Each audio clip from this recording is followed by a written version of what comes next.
online and everywhere. We all know where we are in the country today and the world at large. You know the crisis we are passing through now.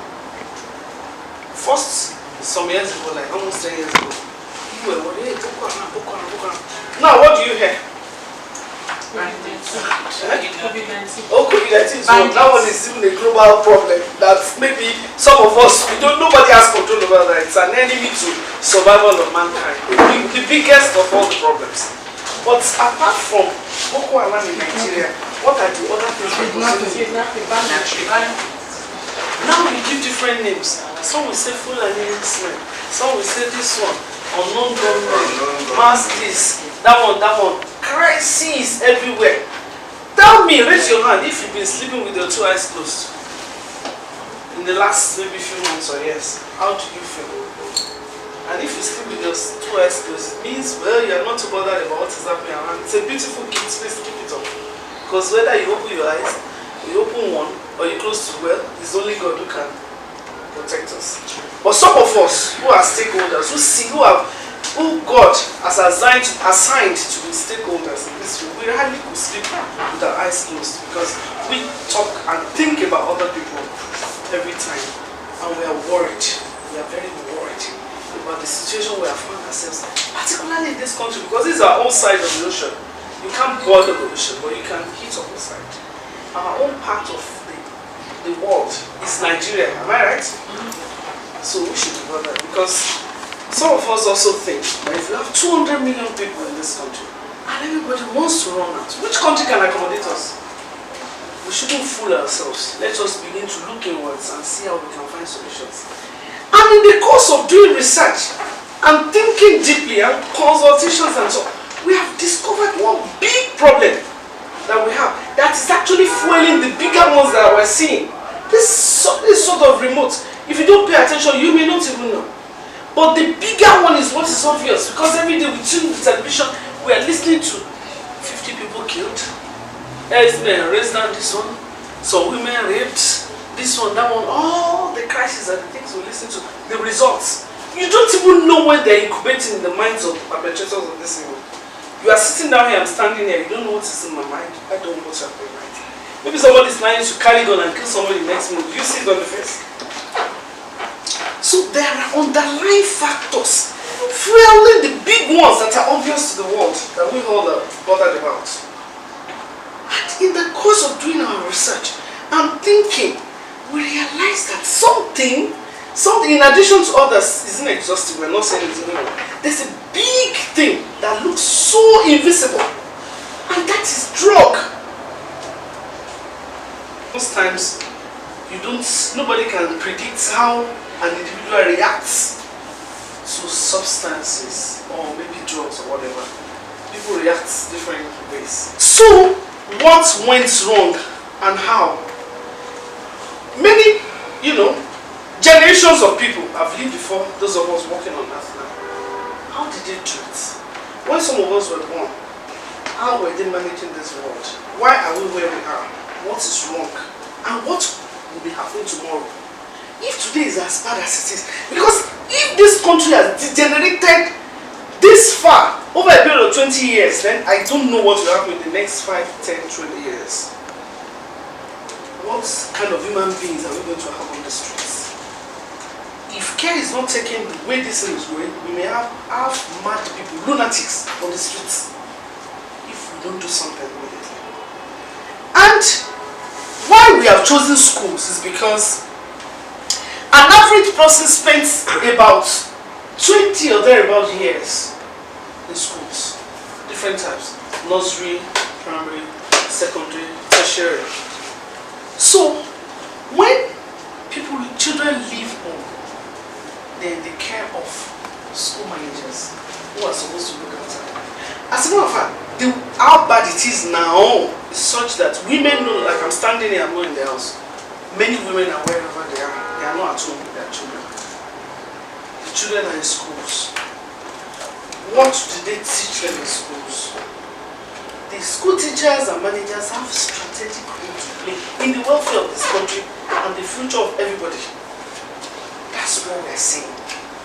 That's why it is very strategic for us to look at schools And we also hope that the schools will look at us when we are talking, because we have different gifts. We can only come together, put our heads together to get good and desired results. We are inviting schools to come out and let us rub minds on how to find solutions from schools, because it's actually the main breeding space for, because of peers. You know, parents are not too available to look after their children, but the peers, the mates, the children, they look after themselves, and you can only give what you have, you cannot give what you don't have. If they don't have the right knowledge, they pass the bad one to whosoever. So whether you like it or you don't like it, children will get influenced by the schools they go to, by their teachers, by their mates in school. And that way you are teaching them at home, for those who have time to teach, may just be going this way. Because naturally, human beings have the tendency to want to do what is wrong. I've experimented it, I don't even need to know your opinion. I've concluded on that. If you notice a little child that is growing up, you want to take something bad and put in the mouth. You want to do something funny that you keep correcting, don't do this. The bad side is what we naturally want, because usually what is bad will look a bit colorful and attract. Our purpose for being together today is to be able to analyze all of these things and also look for solutions. What do we do? And for those who manage schools, what can they do as schools? Because most teachers I've talked to, they say, they are bad for their parents. When they leave school, what do? They don't even remember my name. How many teachers that taught me have I gone to visit? To say, oh my God, uncle, auntie, take this, take that. But every day I try to talk to my mother. I try to talk. So most teachers may just feel that, what is it anyway? If they are good, they are good. But you are wrong if you feel that way. You are wrong if you feel that way, because there's a larger family out there. That's the society. The society is a larger family to which all of us belong.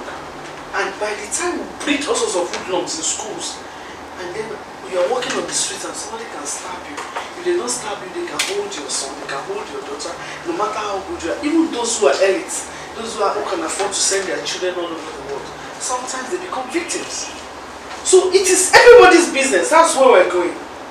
We are only paying particular attention to schools now because we can't eat up an elephant. You understand? We need to take, that's what we're looking at schools. Otherwise, all of us are involved.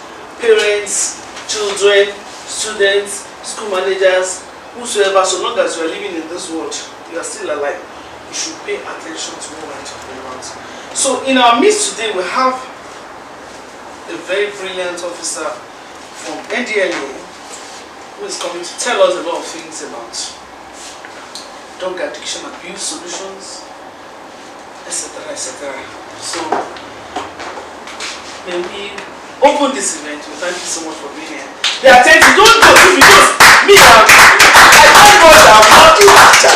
If not, I will tell you to stand up and jump 10 times. Don't be embarrassed. So if you feel a bit sleepy, stand up, move around, and be free. Thank you, you're welcome. Lord,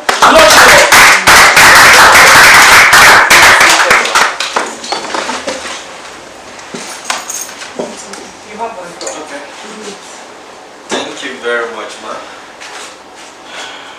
My name is Owonubi Benga from National Drug Law Enforcement Agency, and I will be talking to us this morning about the consequences of drug abuse.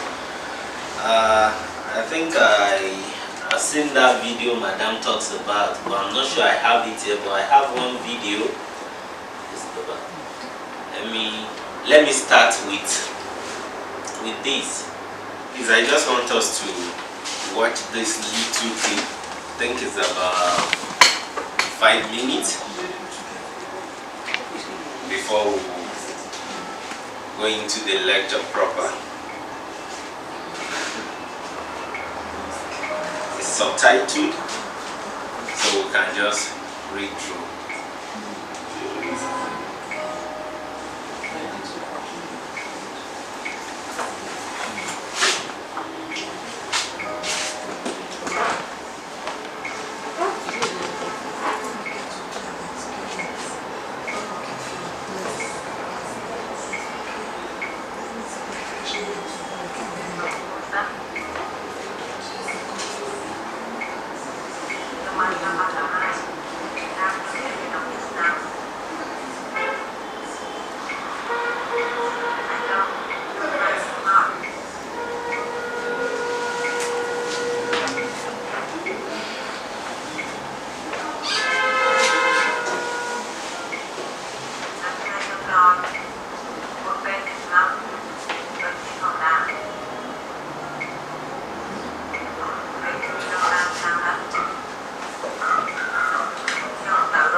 Just a small clip, and if I may ask, who killed this boy?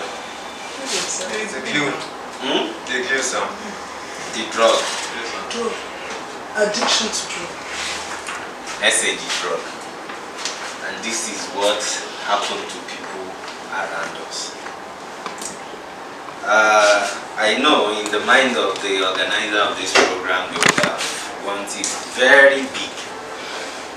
But I don't go out to talk to the crowd. Even if it's one person that will get the message, I'm very good with it. And thank God today, I was discussing with my brother here, and we've agreed on something. And for me, even if I don't talk to anybody again today, I'm okay talking to him. Because as a counselor in a school, you will be the one helping the students when they have problems. At times we think we have knowledge of some of these things, but we don't. So, in the course of the discussion, we'll get to know more about drug and how drug affects us as individuals, as a family, as a society, and as a country at large. To make it very interactive, I will not be talking alone. We'll be talking together. And we'll start by the definition of drug. What do we understand by the word drug? Anybody, apart from the one on the screen? What do we understand by the word drug? Anybody?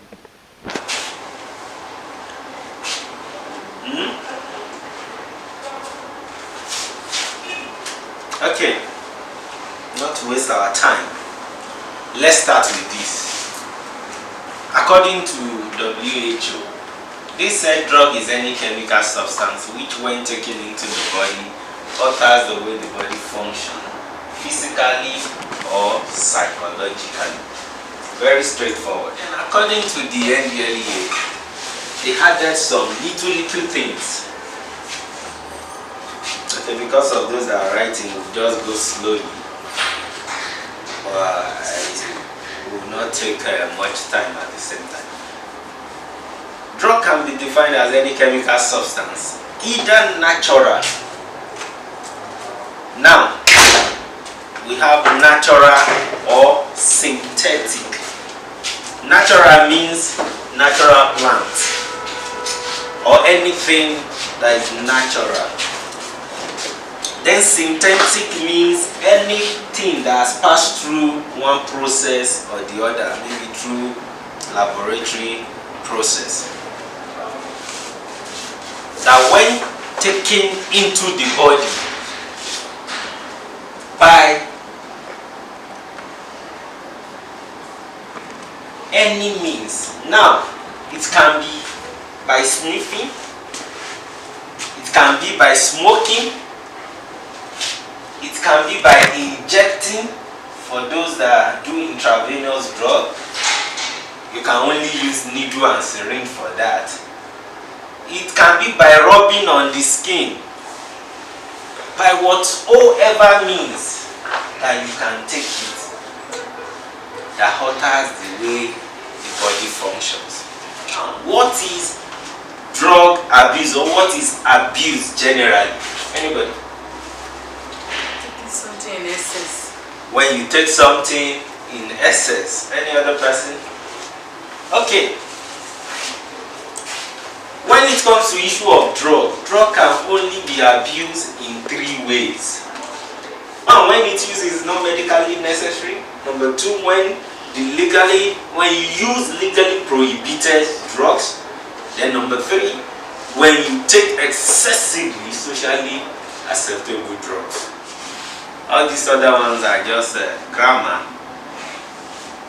but they are good too. We send the material to the organizer of the program after working on it. Then you can. So they say what? Shisha is high in toxic chemicals that causes cancer.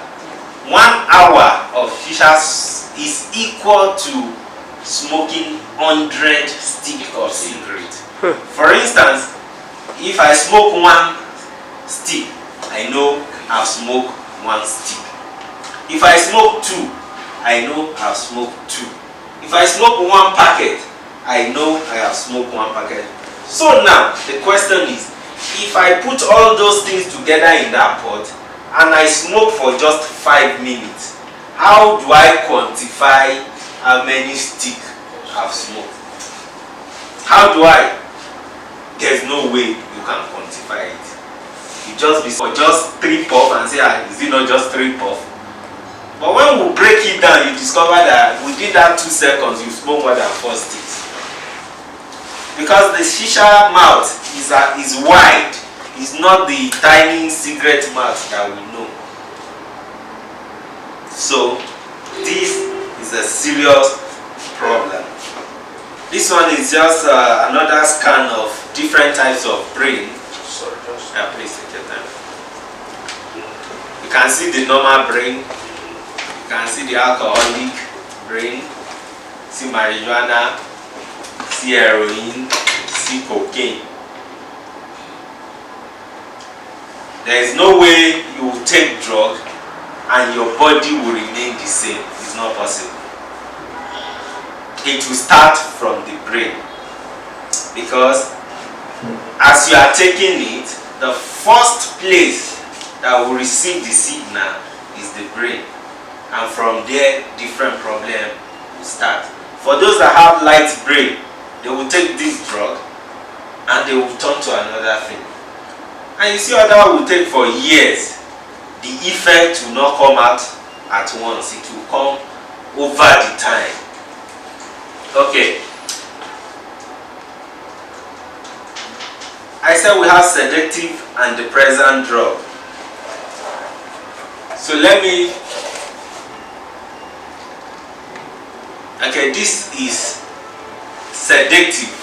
You can equally call it depressant. This substance depresses the central nervous system by slowing down the activity of the brain. They are often used for sleep disorder, panic treatment, anxiety, and they are medically prescribed.